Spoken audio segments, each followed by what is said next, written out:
Louvado seja nosso Senhor Jesus Cristo.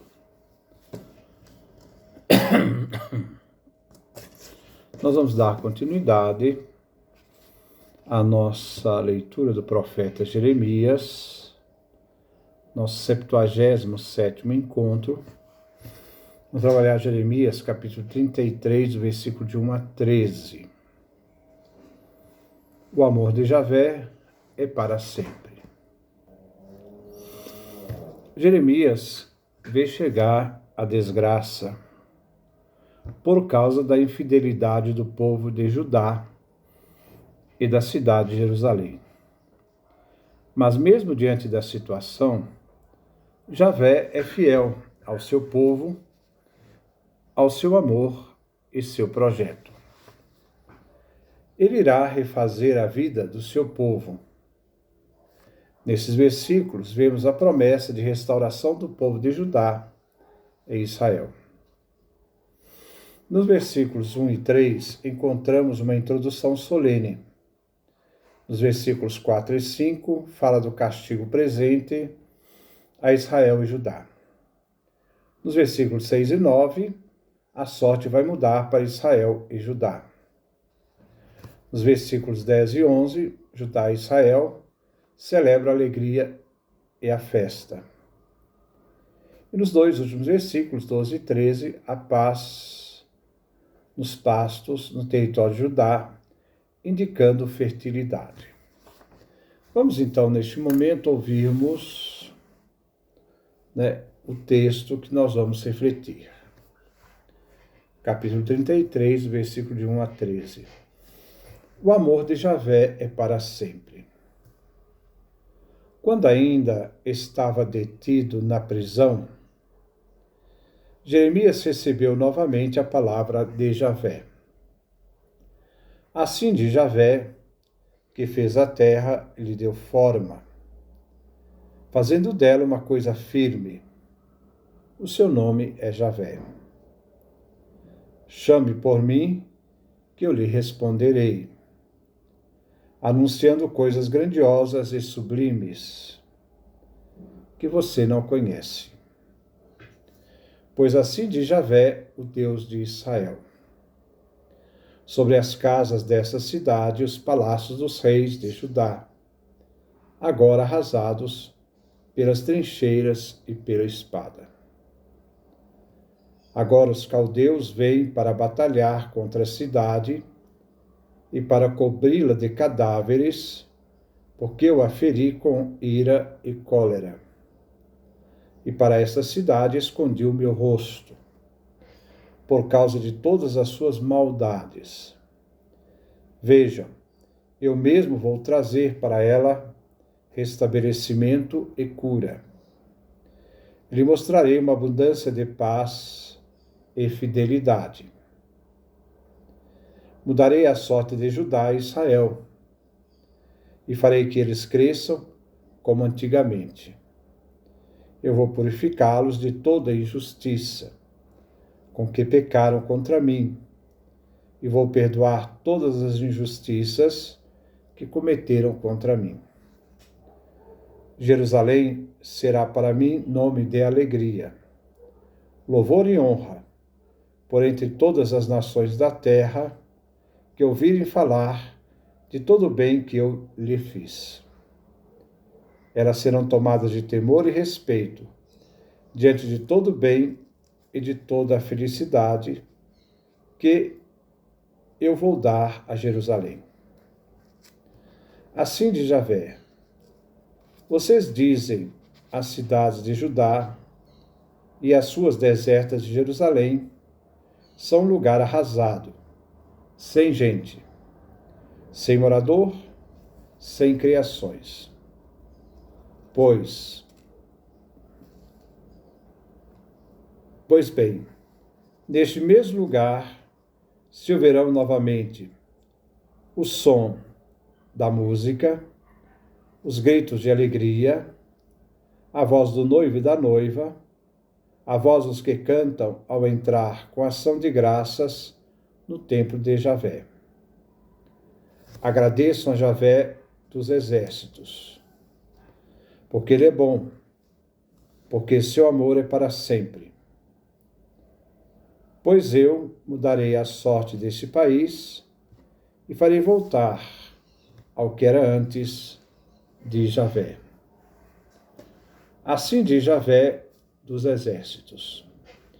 Neste lugar agora arruinado, sem gente e sem criações, e também em todas as suas cidades, haverá pastagens, onde os pastores farão suas ovelhas repousar. Nas cidades da montanha e nas cidades da planície, nas cidades do Negueb, no território de Benjamim, nos arredores de Jerusalém e nas cidades de Judá, as ovelhas ainda vão desfilar ao alcance da mão de quem as conta, diz Javé. Então esta é a palavra que nós vamos refletir no dia de hoje. Vamos então refletir. Versículo 1. Enquanto Jeremias continuava detido no ato da guarda, o Senhor lhe dirigiu a palavra. O texto segue as questões do capítulo 32. Como já vimos, tendo em situação a tragédia final do povo de Judá. Provavelmente depois de Jeremias sair do poço, capítulo 38.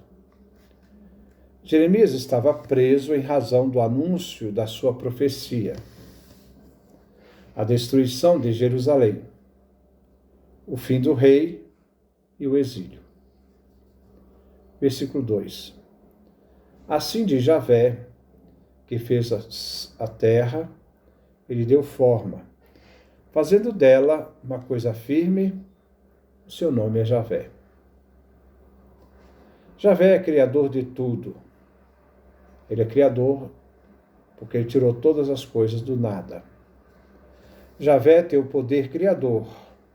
Tudo que existe, como a terra, foi realizada pelo seu poder divino. Foi criada. Versículo 3. Chame para mim, que eu lhe responderei, anunciando coisas grandiosas e sublimes que você não conhece. Javé é criador e senhor da história. Ele age na história. Ele tem um poder que está para além da compreensão e sabedoria humana. Javé havia várias vezes proibido a intercessão em favor do seu povo. Jeremias mesmo foi proibido por Javé de interceder pelo povo, como vimos no profeta Jeremias, capítulo 7, versículo 16, capítulo 11, versículo 14, capítulo 14, versículo 11. Ele provoca agora Jeremias a suplicar, consentindo ao profeta que faça esta oração de súplica. Estes versículos são datados do ano de 587. Versículo 4. Pois assim diz Javé, o Deus de Israel, sobre as casas desta cidade e os palácios dos reis de Judá, agora arrasados pelas trincheiras e pela espada.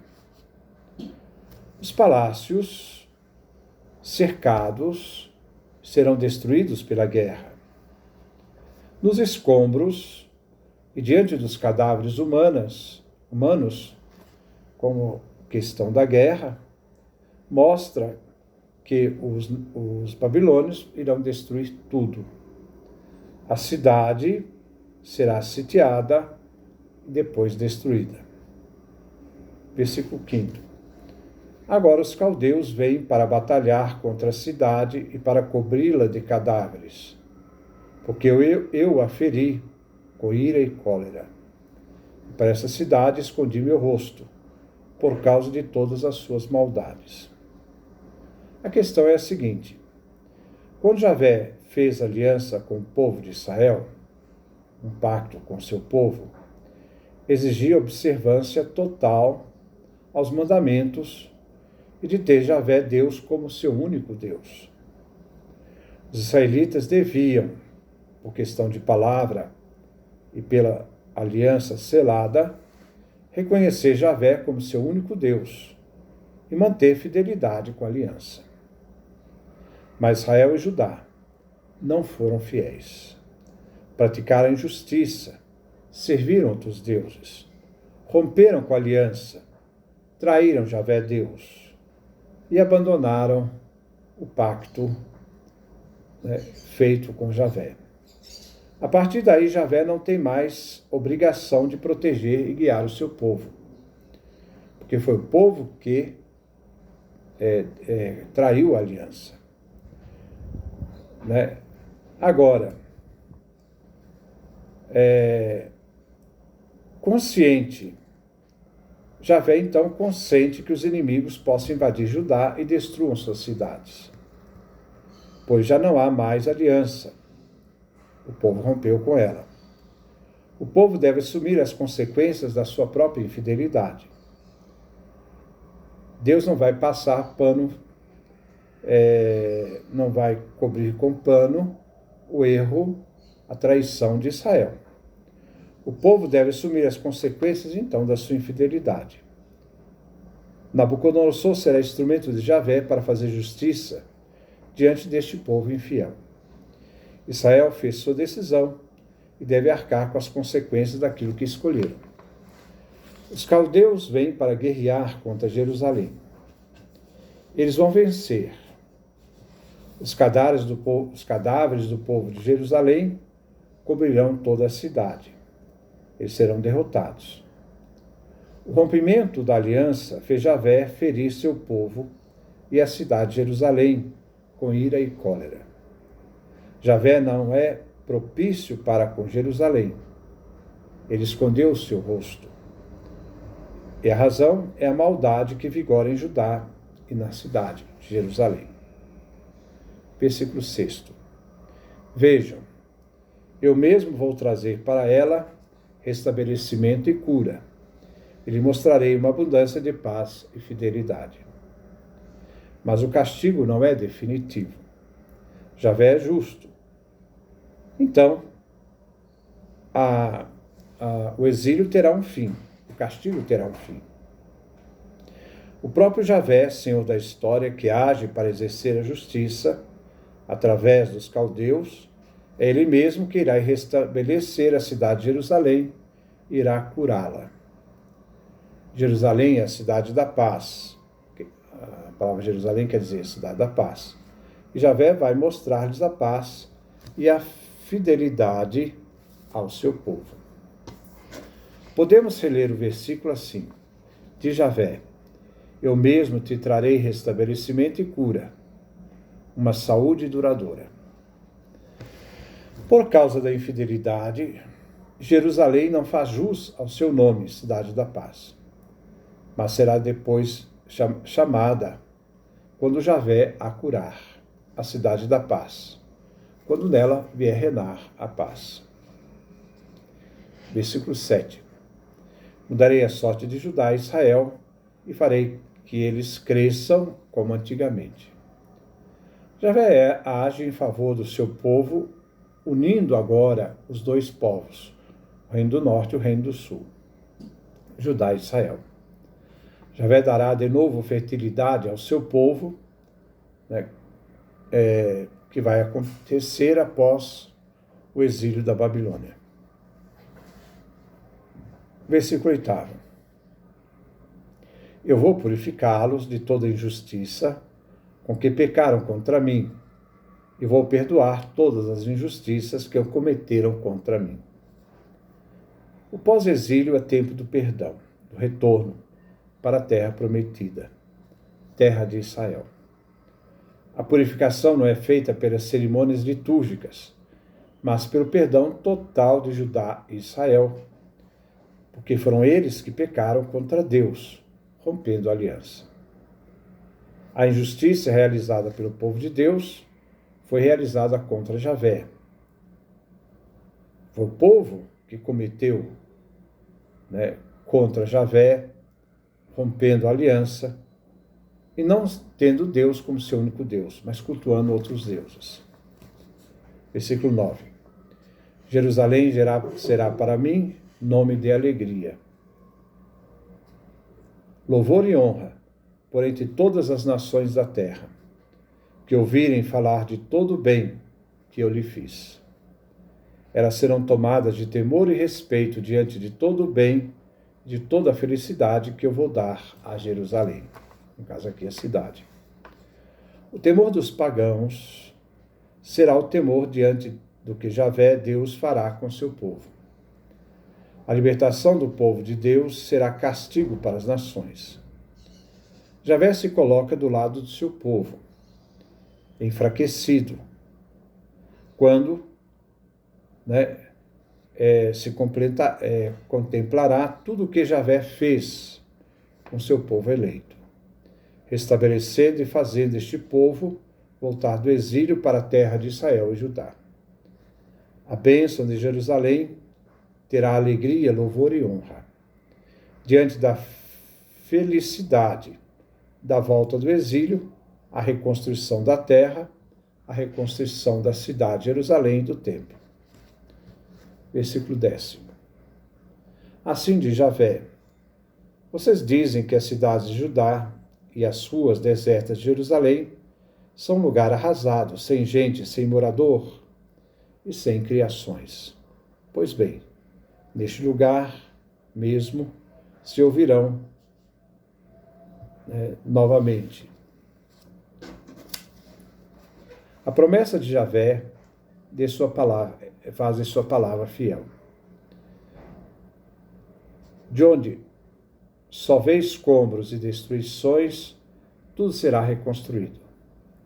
A vida voltará para Judá e Jerusalém, que retornará a ter vida, com voz alegre e gozosa. Versículo 11. O som da música, os gritos de alegria, a voz do noivo e da noiva, a voz dos que cantam, ao entrar com ação de graças no templo de Javé. Agradeço a Javé dos exércitos, porque ele é bom, porque seu amor é para sempre. Pois eu mudarei a sorte deste país. Farei voltar ao que era antes de Javé. A voz dos noivos quer resumir toda a alegria humana, amor, fecundidade e família. A ausência dos noivos definia o castigo, como vimos no profeta Jeremias, capítulo 7, versículo 34, capítulo 16, versículo 9, capítulo 25, versículo 10. Agora temos uma inversão. Jeremias não vai participar deste momento de reconstrução e bênçãos. Ele vai morrer no exílio, no Egito. Esse exílio que foi forçado, ele foi forçado a ir para o Egito.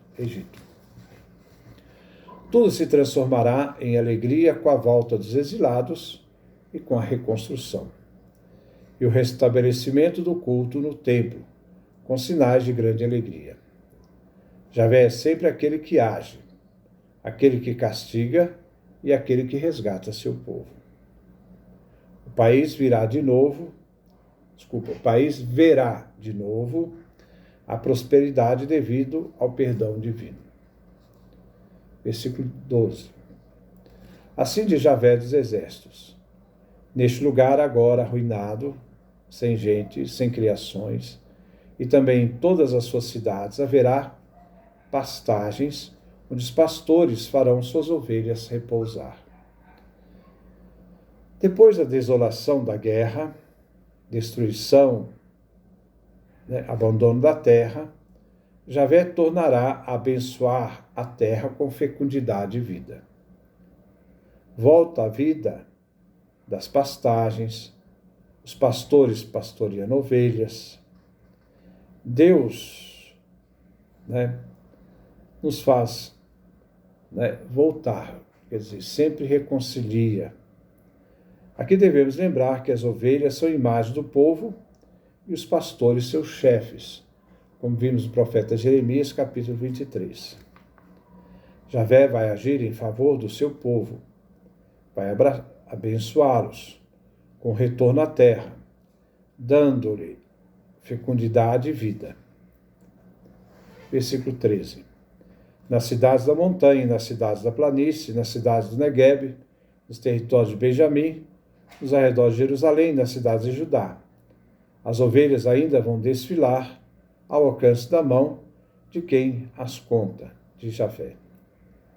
Aquele que contará as ovelhas, isto é, o povo, não é um Davi insensato, que ordenou um recenseamento, segundo Samuel, capítulo 24. Mas o pastor-chefe solícito, que vai contar as ovelhas, o povo, que não quer perder nenhuma das ovelhas. Todo o país será restabelecido e viverá em paz. Este é o texto que nós estamos refletindo. Que Deus nos dê a sua graça, a sua bênção, a sua face resplandeça sobre nós.